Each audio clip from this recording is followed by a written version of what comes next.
World Vision it has three pillars. Okay, it has a very large development side of its house, and then it has a very large advocacy side of the house, and then it has emergency response. It's Humanitarian Emergency Affairs Department. That was my initial entry. Was in the Humanitarian Emergency Affairs side of the house. My skill set was relevant to that. When I first joined World Vision, they had a very specific way of doing things. And I came out of a world where everything was built at a starting point. And every person had that same starting point. You built the widget like this, you trained it like this, you grew it like this, you educated it like this. There was a system, a hierarchy to it.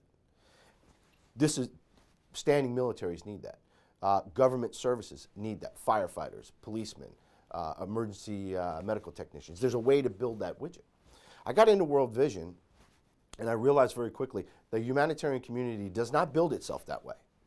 They are all people of great talent, of varying levels of education, and they're very smart. They're very smart. But the way they got to their path is a lot of different ways. So with that, leadership, organizational structure, management was something it was different for me, and I had to learn it.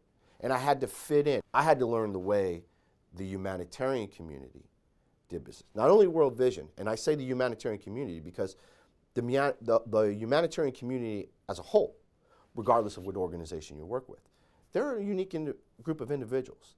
And so you have to learn how to communicate within that community, how you lead within the humanitarian sphere is definitely not the same as you lead if, let's say, you're in government service or you're in the military. It's different.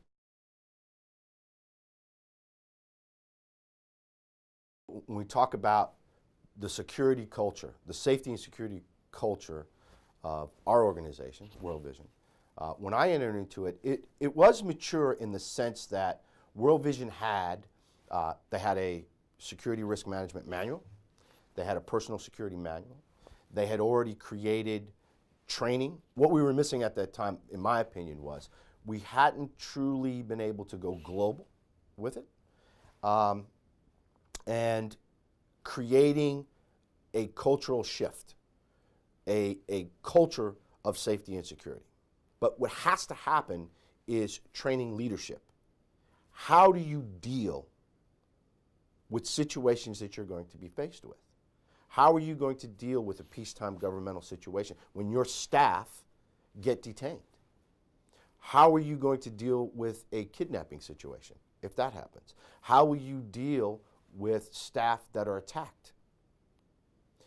These things and a whole multitude of other things, as a management team on the ground, how do you deal with that? And that's important because that's truly what is going to make the difference between managing a critical security incident and having a complete failure on the ground. It can mean literally the difference between losing lives and not losing lives. And we're talking staff lives now. So when we look at having that structure in place, World Vision was already on its way, before I joined it, to creating this security culture and a structure that would support it.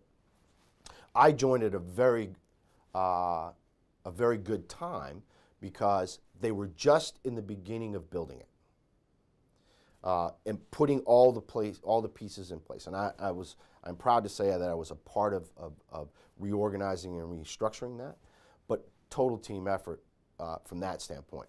What's not acceptable to our organization, and should not be acceptable to any humanitarian organization, is to put staff at undue risk, to not understand what you're getting into. That is the biggest danger out there.